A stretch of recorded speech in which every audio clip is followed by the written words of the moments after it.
Hello student, কেমন আছো সবাই? আশা করি তোমরা খুব ভালো আছো। আজকে তোমাদের তাপের ঘটনাসমূহ এই চ্যাপ্টারটা পড়াবো। তো এটা তাপের যে ঘটনাসমূহ এখানে আমরা আগে পড়েছি যে তাপ প্রয়োগ করলে কি হয়, কোনো পদার্থ উত্তপ্ত হয় এবং যদি তাপ আমরা বর্জন করে নিই তাহলে কি হবে, সেই বস্তুটা ঠান্ডা হবে, অর্থাৎ সে কি করবে, তাপ ছেড়ে নিলেই উষ্ণতা কমে যাবে। আজকে আমরা পড়বো যে তাপ প্রয়োগ করলে কোনো পদার্থের আয়তনের বৃদ্ধি হয়, দৈর্ঘ্যের বৃদ্ধি হয়, ক্ষেত্রফলের বৃদ্ধি হয় এবং কিভাবে হয়, কি পরিমাণে হয়, কার উপরে নির্ভর করে, এইগুলো আমরা পড়ব। তো তার আগে আমরা এখানে পড়ে নিই তাপের একক কি হবে, তাপের মাত্রা কি হবে। যদিও তোমরা ক্লাস 9-এ পড়েছো, আর একবার কিন্তু এখানে পড়ে নাও। তাহলে প্রথমে আমরা দেখি তাপের একক। তাপের একক একক কি হবে? জুল। এটা কোন পদ্ধতিতে? এসআই। দ্বিতীয় হচ্ছে ক্যালোরি। এটা কোন পদ্ধতিতে? নিশ্চয়ই সিজিএস, কারণ তোমাদের তো এফপিএস পদ্ধতি নেই। আর এরপর যদি আমরা মাত্রা দেখি, না তাপের মাত্রা কি হবে? শক্তির মাত্রা সমান, মানে mL²T⁻²। তাপের মাত্রা শক্তির মাত্রা সমান, এই জন্য এটা হলো থার্ড বের করে দিই। এরপর একটা পড়ে তাপন মূল্য। তাপন মূল্য এটা কি জিনিস? না, কোনো পদার্থকে যখন আমরা তাকে হিট করব অক্সিজেনের উপস্থিতিতে, তাও তখন তারা কি করবে? তাপ জেনারেট করবে। যেমন আমরা ধরো ডিজেল পোড়াচ্ছি, পেট্রোল পোড়াচ্ছি, তারপর আমাদের গ্যাস রান্নার এলপিজি গ্যাস পোড়াচ্ছি, তো এগুলো সবগুলো কি সমান পরিমাণে তাপ দেয়? না, কেউ বেশি দেয়, কেউ কম দেয়। তো সেইগুলো, অর্থাৎ কোন পদার্থটা ভালো বা জ্বালানি হিসাবে ভালো আমাদের ব্যবহার করা হয়, সেইটাকে আমরা মেজারমেন্ট করি তাপের মূল্য একক দিয়ে। এটাকে কি করা হয়? জুল পার কেজি বলা হয়। জুল পার কেজি মানে 1 কেজি পোড়ালে তুমি কত জুল তাপ পাবে। বা বলতে পারো তুমি ক্যালোরি পার গ্রাম, এটা দিয়েও বলতে পারো, বা জুল পার গ্রামও বলতে পারো। 1 গ্রাম পোড়ালে কত আমরা জুল তাপ পাবো। হ্যাঁ, তাহলে এটা হচ্ছে তাপন মূল্যের একক। এরপরে আমরা চলে আসি যে তাপ প্রয়োগ করলে যে কঠিন পদার্থ আমরা ব্যবহার করছি সেই কঠিন পদার্থগুলোর দৈর্ঘ্যের পরিবর্তন কিভাবে হবে। প্রথম আমরা দৈর্ঘ্য দিয়ে আলোচনা করি। আমরা মনে করছি এটা হচ্ছে একটা রড বা তোমার তার ধরে নেই, তার প্রাথমিক দৈর্ঘ্য কত? প্রাথমিক দৈর্ঘ্য ধরে নিচ্ছি L1। এটা রডটা দৈর্ঘ্য ছিল L1। এবার অন্তিম ধরে নিচ্ছি, বা উষ্ণতা উষ্ণতা T°C বৃদ্ধি করার জন্য বা করতে অন্তিম দৈর্ঘ্য L2 হলো। তাহলে দৈর্ঘ্য পরিবর্তন কত হবে? না, দৈর্ঘ্যের পরিবর্তন সমান L2 - L1 হবে। দৈর্ঘ্যের পরিবর্তন এটা কি করেছি না, T ডিগ্রি টেম্পারেচার, অর্থাৎ L2 - L1 ডেল্টা এর সমান হচ্ছে দৈর্ঘ্যের পরিবর্তন। এই দৈর্ঘ্যের পরিবর্তনটা কার উপরে নির্ভর করে দেখা যায় না, আমরা যদি ধরে নিই যে ডেল্টা এর প্রপোর্শনাল টু, এখানে লিখছি ধরো L1। কেন লিখলাম L1? না, প্রপোর্শনাল আসছে, দেখো এই তারটাকে যদি আমরা 1 মিটার নিই, বা এই যে যেমন এঁকেছি এভাবে নিয়েছি, আর একটা ধরো এত বড় নিয়েছি আমরা, তো এখানে দুটোর ক্ষেত্রে যদি টেম্পারেচার আমরা একেই বাড়াই, কোনটার পরিমাণ বেশি বাড়বে? না দেখো, এইটার পরিমাণটা বেশি বাড়বে। অর্থাৎ প্রাথমিক দৈর্ঘ্য যদি বেশি বৃদ্ধি হয় তাহলে ডেল্টা এল এর পরিমাণটা, বা যে দৈর্ঘ্য বৃদ্ধি হচ্ছে সেই দৈর্ঘ্য বৃদ্ধির পরিমাণটা বাড়বে। অর্থাৎ 1 সেন্টিমিটারে যদি 1 মিটার ধরছি, 1 মিটারে যদি 1 মিলিমিটার বৃদ্ধি পায়, তাহলে নিশ্চয়ই 10 মিটারের জন্য অবশ্যই বেশি বৃদ্ধি পাবে। এই জন্য আমরা এটা delta L proportional to L1 বললাম। আবার ডেল্টা এল প্রপোর্শনাল টু, আর এখানে আমরা ডেল্টা টি বলি, বা যে T°C উষ্ণতা যে পরিবর্তন করছি, অর্থাৎ এখানে আমরা ডেল্টা টি সমান বলবো যে T2 - T1, অর্থাৎ T2 - T1 অন্তিম উষ্ণতা এবং প্রাথমিক উষ্ণতার বিয়োগফল। অন্তিম উষ্ণতা এবং প্রাথমিক উষ্ণতার বিয়োগফলকে আমরা বলছি ডেল্টা টি। এখন ডেল্টা টি, অর্থাৎ তুমি যদি একে 1 ডিগ্রি বাড়াও, যে পরিমাণে বৃদ্ধি হবে, যদি তুমি 10 ডিগ্রি বাড়াও নিশ্চয়ই বৃদ্ধির পরিমাণটা বেশি হবে। তাহলে এই দুটো সম্পর্কে যদি আমরা জৈবিক ভেদের সূত্রানুসারে করি, তাহলে আসছে দেখো যে delta L proportional to L1 delta T. এই প্রপোর্শনাল সাইনকে উঠানোর জন্য আমাদের একটা ধ্রুবক লাগে, ডেল্টা এল ইকুয়াল টু, এখানে ধরে নিচ্ছি আমরা K equal to L1 delta T, L1 delta T. এরপরে দেখো এই কেটাকে যখন আমরা দৈর্ঘ্য প্রসারণ গুণাঙ্ক পড়ছি, তখন এই কে জায়গা থেকে আলফা বলা হয়, অর্থাৎ ডেল্টা এল সমান হচ্ছে আলফা L1 ডেল্টা টি। এই আলফাটার নাম হচ্ছে দৈর্ঘ্য প্রসারণ গুণাঙ্ক, অর্থাৎ আলফাকে আমরা কি বলবো, দৈর্ঘ্য প্রসারণ গুণাঙ্ক, লিনিয়ার কোএফিসিয়েন্ট অফ টেম্পারেচার। তাহলে দৈর্ঘ্য প্রসারণ গুণাঙ্ক, দৈর্ঘ্য প্রসারণ গুণাঙ্ক আলফা ইকুয়াল টু কি লিখতে পারি দেখো তো, এখান থেকে এই সমীকরণ থেকে, না ইকুয়াল টু আমরা লিখতে পারি delta L divided by L1 into delta T. Delta L equal to, এটি alpha equal to delta L, অর্থাৎ দৈর্ঘ্যের কি পরিবর্তন হয়েছে, divided by L1 into delta T.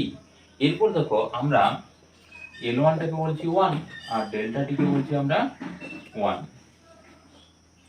এই দুটো যদি 1 লিখে দিই বা এই নিচের দুটোকে যদি এক করে দিই, তাহলে আলফার ভ্যালু কত পাবো, না alpha equal to only for delta L, দৈর্ঘ্যের পরিবর্তন। এখান থেকে দেখো আমাদের এই আলফার অর্থাৎ দৈর্ঘ্য প্রসারণ গুণাঙ্কের সংজ্ঞাটা দেওয়া খুব সুবিধা হবে। তাহলে আমরা এখান থেকে কি সংজ্ঞা লিখতে পারি দেখো, না এখান থেকে আমরা সংজ্ঞা লিখবো দেখো L1 আর ডেল্টা টি বলেছি 1। তাহলে কোনো একক দৈর্ঘ্যের মানে 1 মিটার হতে পারে, 1 সেন্টিমিটার হতে পারে। তাহলে কোনো একক দৈর্ঘ্যের কঠিন পদার্থের উষ্ণতা 1 ডিগ্রি সেন্টিগ্রেড বৃদ্ধি করলে যে পরিমাণ দৈর্ঘ্য বৃদ্ধি হয়, এই যে পরিমাণ দৈর্ঘ্য বৃদ্ধি মানে ডেল্টা এলটা, তাকে বলা হয় দৈর্ঘ্য প্রসারণ গুণাঙ্ক।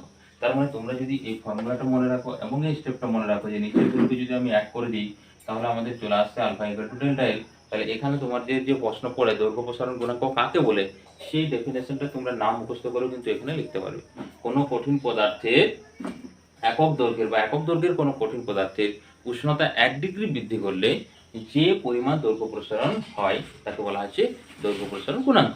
এরপর যদি তোমার চলে আসে ধরো, এরপর আমরা ক্ষেত্রফল নিয়ে যদি ভাবি, তাহলে ক্ষেত্রফলের ক্ষেত্রে কি সূত্র আসবে দেখো, ক্ষেত্রফলের ক্ষেত্রে এই আলফার একই রকম ভাবে আসবে। যদি ক্ষেত্রফল কম থাকে তাহলে কম বাড়বে, যদি বেশি থাকে বেশি বাড়বে, আবার উষ্ণতা যদি বেশি বৃদ্ধি করি তাহলে ক্ষেত্রফল বেশি বাড়বে।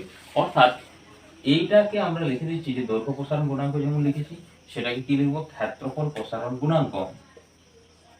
ক্ষেত্রফল প্রসারণ গুণাঙ্ক, এটাকে তখন বিটা লিখবো, না বিটা ইকুয়াল টু এই ডেল্টা এল এর জায়গায় হয়ে যাবে ডেল্টা এস, ক্ষেত্রফলের জন্য কি আসবে delta S divided by S1 প্রাথমিক ক্ষেত্রফল ইনটু কত হবে ডেল্টা টিটা, কিন্তু এটাই থাকবে, উষ্ণতা সব সময় ওটাই থাকবে, উষ্ণতার পরিবর্তন। তাহলে এখানেও যদি আমরা লিখে দিই S1 সমান হচ্ছে 1 আর ডেল্টা টি সমান 1, তাহলে বিটার সংজ্ঞা আমরা পেয়ে যাবো, কি লিখবো, না কোনো কঠিন পদার্থের বা একক ক্ষেত্রফলের কোনো কঠিন পদার্থের উষ্ণতা 1 ডিগ্রি বৃদ্ধি করলে যে পরিমাণ ক্ষেত্রফল প্রসারণ হবে, অর্থাৎ ডেল্টা এস যে পরিমাণ প্রসারণ হবে, তাকে বলবো আমরা ক্ষেত্রফল প্রসারণ গুণাঙ্ক। এরপরে যদি আমরা যদি আয়তন প্রসারণ গুণাঙ্ক, আয়তন প্রসারণ গুণাঙ্ক, এটাকে লেখা হয় গামা ইকুয়াল টু কত চলে আসবে, ডেল্টা ভি লিখবো আয়তনের ক্ষেত্রে ডিভাইডেড বাই V1 প্রাথমিক ইনটু ডেল্টা টি। তাহলে এখান থেকে আমরা কি বলবো, না যে যখন সংজ্ঞা দেবো দেখো V1 টাকে 1 করে দিচ্ছি, ডেল্টা টি 1 করে দিচ্ছি। তাহলে কি লিখবো, একক আয়তনের কোনো তরল বা গ্যাস, তরল পদার্থ বা গ্যাসীয় পদার্থের ক্ষেত্রে আমরা আয়তন পাই, এই জন্য বলছি একক পদার্থের বা একক আয়তনের কোনো তরল বা গ্যাসীয় পদার্থের উষ্ণতা 1 ডিগ্রি বৃদ্ধি করলে যে পরিমাণ আয়তন বৃদ্ধি হয়, এখানে কি করবো আয়তন, আয়তন বৃদ্ধি হয়, তাকে বলবো আমরা ক্ষেত্রফল, এই আয়তন প্রসারণ গুণাঙ্ক। এরপরে তিনটের মধ্যে একটা সম্পর্ক আছে, তো উঁচু ক্লাসে এটা প্রমাণ করা আছে, বা প্রমাণ আমরা তোমাদেরকে যদি উঁচু ক্লাসে পড়ো তখন প্রমাণ করতে হয়। তো এখন তোমাদের মনে রাখতে হবে এগুলো, আলফা বিটা আর গামার মধ্যে কি সম্পর্ক, না আলফা ইকুয়াল টু হচ্ছে বিটা বাই 2 আর gamma by 3, alpha equal to beta by 2 gamma by 3। অর্থাৎ দেখো এখান থেকে আমরা কি পাবো, যদি এইটার সঙ্গে এটা সমান করি, না আলফা ইকুয়াল টু হচ্ছে গামা বাই 3 और गामा इक्वल टू कत, gamma equal to 3 into alpha. তার মানে এখান থেকে আমরা বুঝতে পারছি যে সবচেয়ে বেশি বড় হচ্ছে গামা। দেখো এখানে গামা ইকুয়াল টু 3 আলফা গুণ হচ্ছে, আর যদি এই দুটো সমান করে দিই তাহলে এখান থেকে আমরা পেয়ে যাবো, দেখো alpha equal to beta by 2, তাহলে বিটা ইকুয়াল টু হচ্ছে 2 ইন্টু আলফা, 2 গুণ করলে ওর সঙ্গে সমান হবে। তাহলে দৈর্ঘ্য প্রসারণ, আয়তন প্রসারণ, তারপর হচ্ছে ক্ষেত্র প্রসারণ, তারপর হচ্ছে দৈর্ঘ্য প্রসারণ গুণাঙ্ক। প্রথমে আয়তন আসবে সবচেয়ে বড়, তারপর ক্ষেত্রফল প্রসারণ গুণাঙ্ক, তারপর হচ্ছে দৈর্ঘ্য প্রসারণ গুণাঙ্ক। এখানে গ্রেটার দেন দিয়ে তোমার একটা শর্ট নোট পড়ে এখান থেকে আমরা এটা অ্যান্সার দিতে পারবো। এরপর আয়তন প্রসারণ গুণাঙ্কের ক্ষেত্রে কিছু আমাদেরকে ধর্ম পড়তে হবে। তাহলে আয়তন প্রসারণ গুণাঙ্ক কাদের ক্ষেত্রে হবে না, গ্যাসগুলোর ক্ষেত্রে আমরা কি পাবো, আয়তন প্রসারণ গুণাঙ্ক পাবো।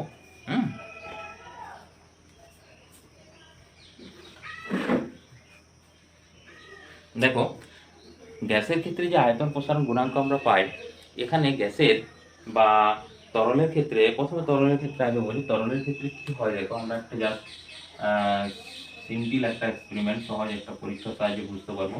ধরো এটা একটা কাঁচের ফ্লাক্স, এই পর্যন্ত তোমার জল আছে, এই পয়েন্টটার নাম দিলাম ও, এর পুরোটা জল দ্বারা ভর্তি আছে। এটা আমাদের যে পাত্রটা নিয়েছি সেটা হচ্ছে কাঁচ, কাঁচের পাত্র নিয়েছি, আর জল এটা নিয়েছি, আপনি তরল পদার্থ অন্যও নিতে পারি, আমরা যা সিম্পল ধরে নিয়েছি তরল নিয়েছি, সেটা হলো জল। এখন যদি আমরা এখানে কোনো বার্নার দ্বারা হিট করি, বার্নার দ্বারা যদি একে হিট দিই, তাপ দিই, তাহলে দেখো সবার প্রথমে বাইরে যে লেয়ার আছে সেটা কাঁচের আছে, তাহলে এ গরম হবে। এ যদি গরম হয় কাঁচের কি হবে, আয়তন বৃদ্ধি পাবে। কাঁচের আয়তন বৃদ্ধি পাবে অর্থাৎ পাত্রটা যখন বাড়বে তখন এই জলটা দেখো অবভিয়াসলি এই পয়েন্টের দিকে নিচে নেমে যাবে, অর্থাৎ আমরা ধরে নিচ্ছি বি পয়েন্টে জলটা ডিক্রিজ করে গেল, বি পয়েন্টে ডিক্রিজ করে যাবে। এরপর কি হবে, পাত্র গরম হওয়ার পর এরপর জল গরম হবে, যখন জল গরম হবে তখন আবার জল উঠবে, এই ওতে পৌঁছাবে, ফাইনালি ধরো এতে পৌঁছানো। অর্থাৎ যদি আমরা এখানে ভালোভাবে দেখি তাহলে জলের বৃদ্ধি কত হলো, আর যদি আমরা ও থেকে মাপি তাহলে কিন্তু ভুল হয়ে যাবে। জল অ্যাকচুয়ালি পাত্র যে প্রসারণ হয়েছে তারপরে জলের প্রসারণ হয়েছে, অর্থাৎ এই বি দাগ থেকে এ পর্যন্ত পুরোটা হচ্ছে জলের প্রসারণ, আর ও আর বিটা কার প্রসারণ হচ্ছে, পাত্রের প্রসারণ। তাহলে এখানে যে আমরা যদি একটা সিম্পল ম্যাথমেটিক্স সাজাই, তাহলে দেখো এ বি সমান কি আসবে, ও বি প্লাস ও এ, বড় বাহুটা, অর্থাৎ এই পুরোটা সমান, ছোট দুটো যোগ হলে সমষ্টি সমান। তাহলে এবিটা কার জন্য, জলের জন্য, বা এটাকে আমরা বলবো প্রকৃত প্রসারণ, বা জলের যে প্রকৃত প্রসারণ, এটাকে বলা হয় গামা সাফিক্স আর রিয়েল, প্রকৃত। ইকুয়াল টু দেখো ওবিটা কার জন্য, পাত্রের জন্য, তো পাত্র এখানে আমরা কি ধরেছি, কাঁচ, তাহলে কাঁচের ক্ষেত্রে বলবো আমরা গামা জি প্লাস, ওখানে দেখো ও এ, এটা এটা যেটা আমরা আপাত দৃষ্টিতে দেখবো, মানে তুমি তো বুঝতে পারবো না যখন হিট করছো, ধরো এক্সপ্লেন্ড করতে দিয়ে সামনে কোথাও হয়ে গেছো, বা ওখানে হিট আস্তে আস্তে আস্তে আস্তে তোমার জেনারেট করতে থাকছো, হিট বা তাপ দিতে থাকছো, তো এই জন্য এটাকে বলা হয় অ্যাপারেন্ট গামা এ, আপাত। তাহলে প্রকৃত সমান কি আসছে, প্রকৃত প্রসারণ জলের ক্ষেত্রে বা অন্য কোনো গ্যাসের ক্ষেত্রে হয়, প্রকৃত প্রসারণ সমান হচ্ছে পাত্রের প্রসারণ প্লাস আপাত প্রসারণ। এই দুটো যদি সমান করে দিই বা এই দুটো যদি যোগ করে দিই তাহলে আমরা গামা পেয়ে যাবো। অর্থাৎ আমরা এখানে যদি লিখি যে প্রকৃত প্রসারণ, প্রকৃত প্রসারণ সমান হচ্ছে আপাত প্রসারণ, প্রসারণ প্লাস পাত্রের প্রসারণ।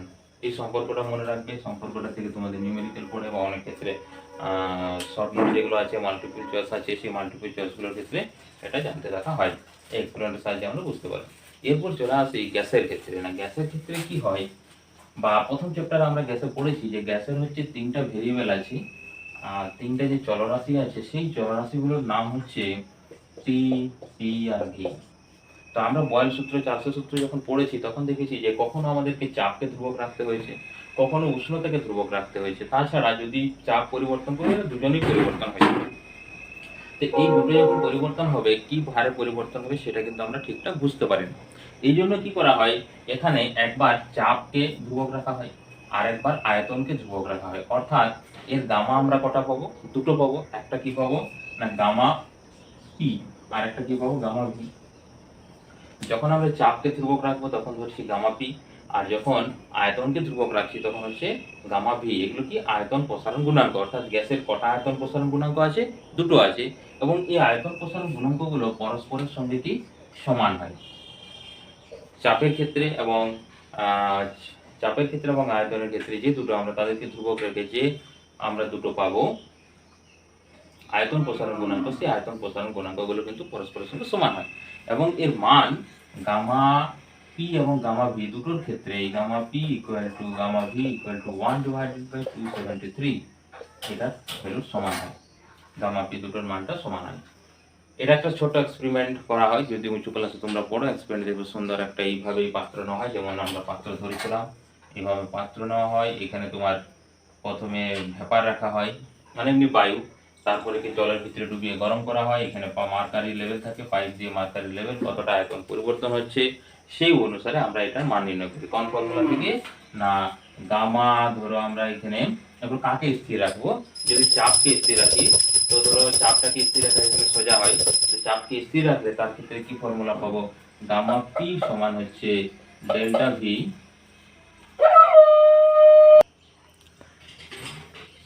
এইখানে আমরা দুটোকেই করতে পারি, একটা আমরা আয়তনকে ধ্রুবক রাখতে পারি এবং চাপকে, তো এখানে সবচেয়ে বেটার হয় আয়তনকে ধ্রুবক রাখা। আয়তনকে ধ্রুবক রেখে আমরা যদি তাহলে গামা পি পাবো, তাহলে ডেল্টা ভি বা কতটা ভলিউমের পরিবর্তন হয়েছে delta V divided by V one প্রাথমিক আয়তন ইন্টু ডেল্টা টি, অর্থাৎ এটা এই ফর্মুলা থেকে আমরা ওই ভ্যালুটা পেয়ে যাবো, গামা পি ভ্যালু যে আছে এর মানটা আমরা পেয়ে যাই।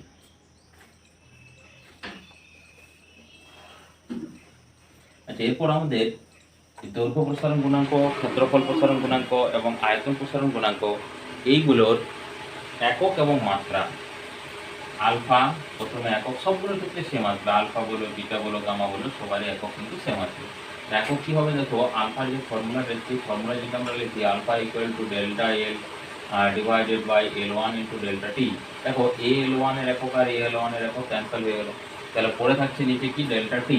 ডেল্টা টি মানে হচ্ছে কি বললাম এখানে উষ্ণতা, তাহলে উষ্ণতার কি হবে একক না উষ্ণতা হবে 1/ডিগ্রি সেন্টিগ্রেড। এটাকে যদি আমরা উপরে তুলি তাহলে ডিগ্রি সেন্টিগ্রেড ইনভার্স, সবগুলোরই সেম হবে, বিটার ক্ষেত্রে ডিগ্রি সেন্টিগ্রেড ইনভার্স, গামার ক্ষেত্রে ডিগ্রি সেন্টিগ্রেড ইনভার্স।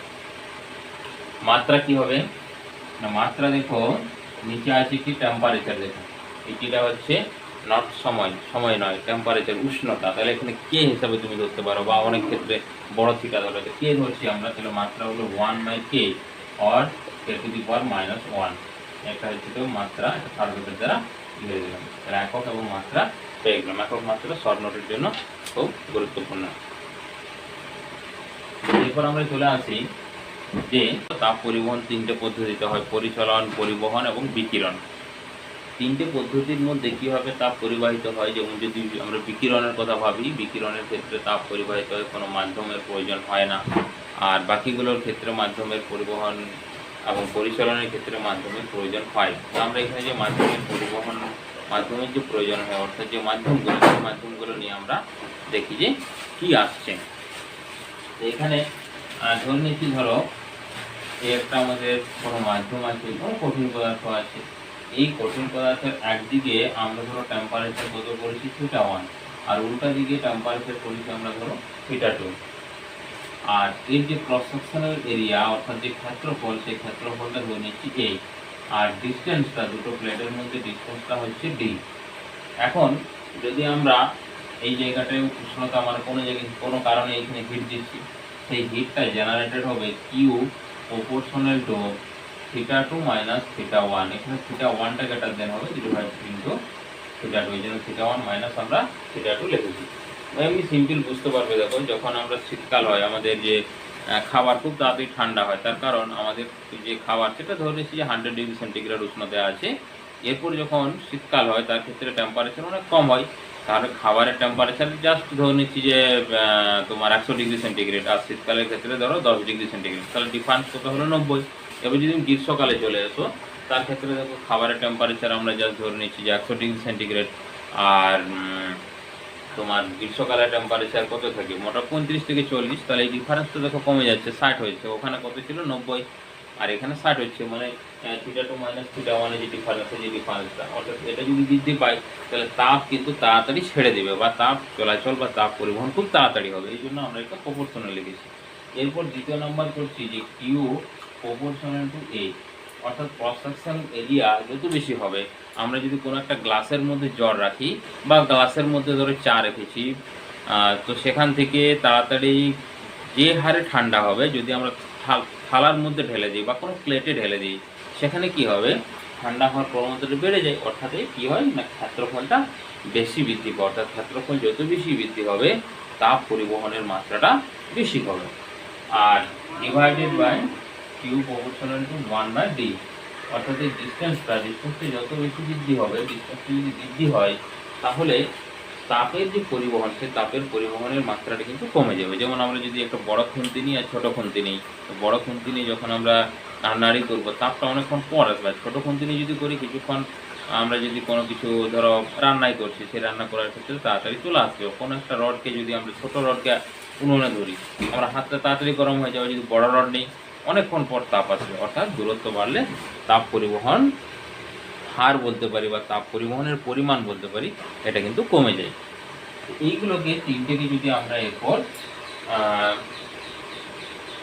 যৌগিক গতির সূত্রানুসারে লিখি তাহলে কি আসবে, তিনটা কিউ প্রপোর্শনাল টু এ উপরে আসছে θ1 মাইনাস θ2 ডিভাইডেড বাই ডি।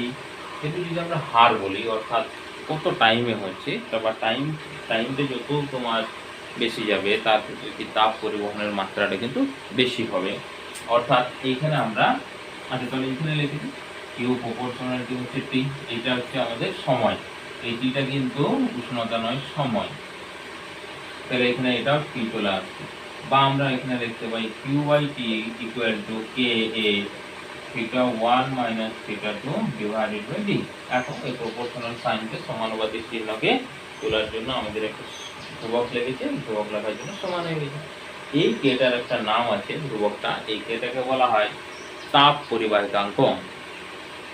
তাহলে কে ইকুয়াল টু, দেখো এখানে আমরা লিখবো এরপর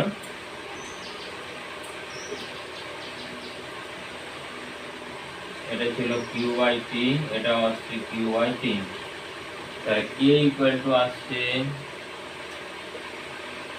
কে সমান এটা গুণ হবে, তারপর হচ্ছে কিউডি, প্রথমে লিখি কিউডি ডিভাইডেড বাই কে, তো আর লেখা যাবে না, K θ1 minus θ2 into T, Q D divided by এটা আসছে কে।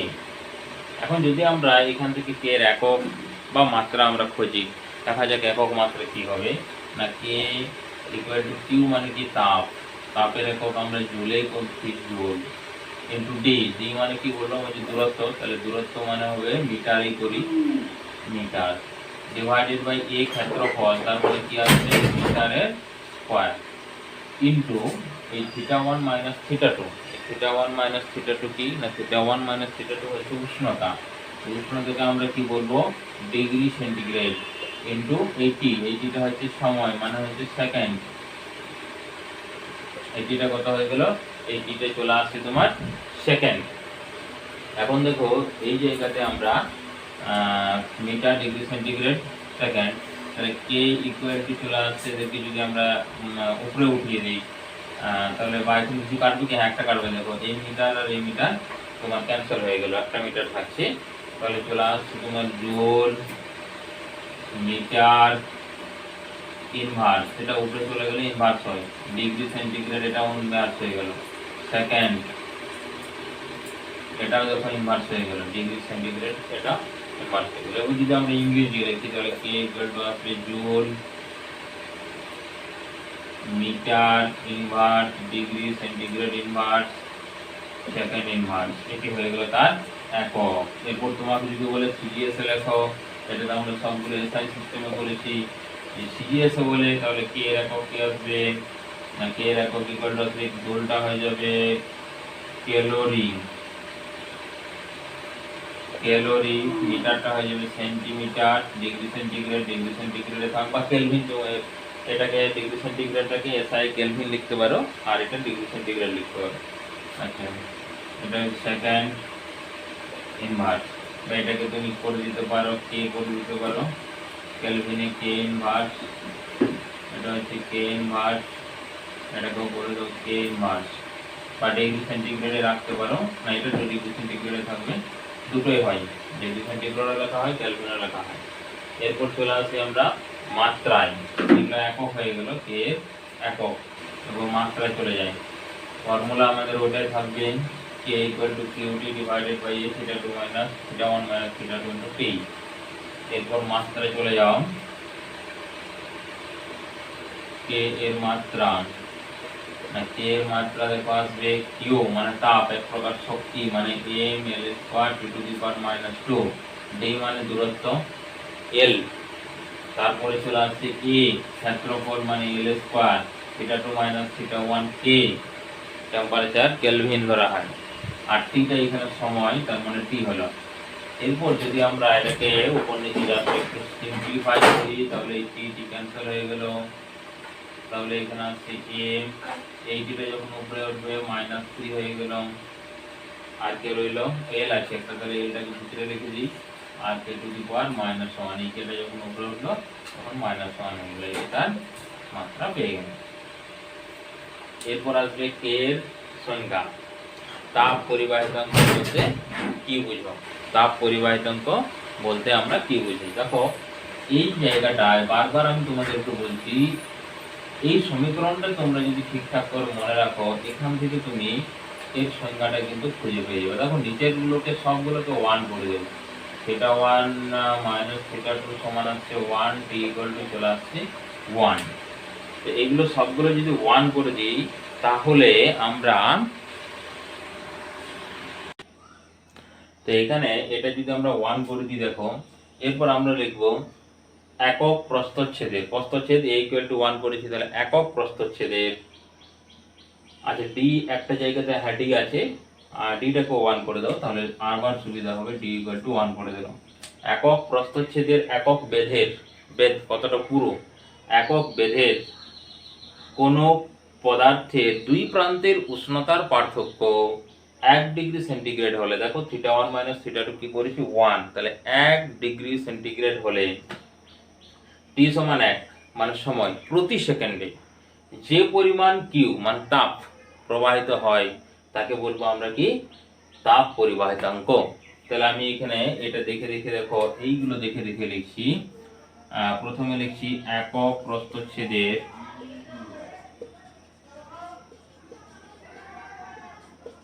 একক প্রস্থচ্ছেদের কমা একক বেধের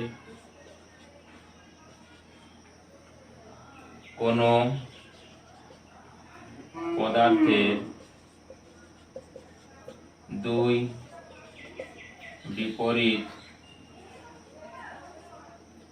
বিপরীত প্রান্তের উষ্ণতার পার্থক্য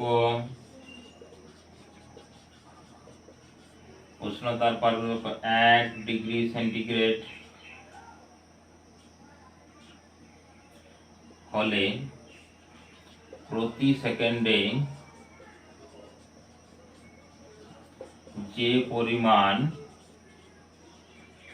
প্রতি সেকেন্ডে যে পরিমাণ তাপ পরিবাহিত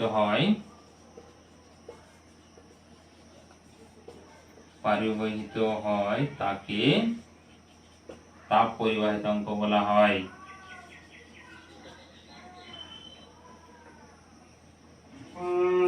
তাপ পরিবাহিতাঙ্ক বলে, তাকে কি বলবো আমরা তাপ পরিবাহিতাঙ্ক। একক প্রস্থচ্ছেদের একক বেধের কোন পদার্থের দুই বিপরীত প্রান্তের উষ্ণতার পার্থক্য 1 ডিগ্রি সেন্টিগ্রেড হলে প্রতি সেকেন্ডে যে পরিমাণ তাপ পরিবাহিত হয় তাকে তাপ পরিবাহিতাঙ্ক বলে। দেখো এই ফর্মুলাটা আমি মনে রাখলাম, এখান থেকে আমি ডেফিনেশনটা লিখে দিতে পারলাম।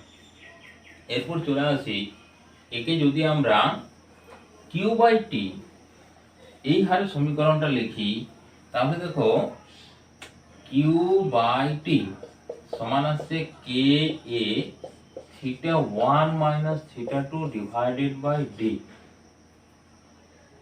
আর কেউ আসছে Q divided by D. Okay, এখন যদি আমরা এই Q by T divided by D আছে দূরত্ব, একে ধরো এতে কনভার্ট করে দিলাম বা এই কে এটাকে নিচে নিয়ে চলে এলাম, তাহলে Q by T equal to কত আসছে theta one minus theta 2 divided by D divided by K A. দেখো D divided by K into A. Q by T, Q by T যদি আমরা প্রবাহ মাত্রার সঙ্গে কম্পেয়ার করি তাহলে এটাকে আমরা ধরতে পারি আই। হ্যাঁ, তাহলে এই পোর্শনটা দেখো আসছে ডি ডিভাইডেড বাই কে এ, এটা হচ্ছে আর এর সঙ্গে সমান আছে। জাস্ট আমরা কনসিডার করতে পারি এটাকে বলা হয় তাপীয় রোধ।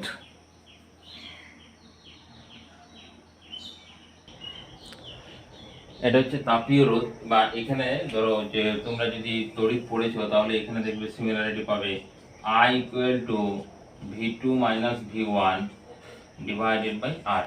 দেখো এই আইটা কোথা থেকে এলাম, কিউ বাই টি, তড়িৎ প্রবাহের ক্ষেত্রে I ইকুয়াল টু আমরা কি পাবো, কিউ বাই টি, প্রবাহ মাত্রা বাই সময়। তাহলে এখানে I equal to V2 minus by এর সঙ্গে যদি কম্পেয়ার করি এই ইকুয়েশনটাকে, তাহলে I এখানে R এর জায়গায় কি আছে দেখো D divided by K into A। তাহলে এই আরটাকে তখন আমরা এইখানে যদি রিপ্লেস করি তখন তাকে বলবো আমরা তাপীয় রোধ, আর এটাকে বলা হয় তড়িৎ তড়িৎ রোধ। মানে তড়িৎ প্রবাহকে যে বাধা দেয় তাকে তড়িৎ রোধ বলা হয়, তাপ প্রবাহকে যে বাধা দেয় তাকে বলা হচ্ছে তাপীয় রোধ। মানে আমরা দেখব যে সমস্ত পদার্থগুলো তড়িৎ পরিবহন করে তারা আবার তাপও পরিবহন করে, এবং তাপ পরিবহনের সবচেয়ে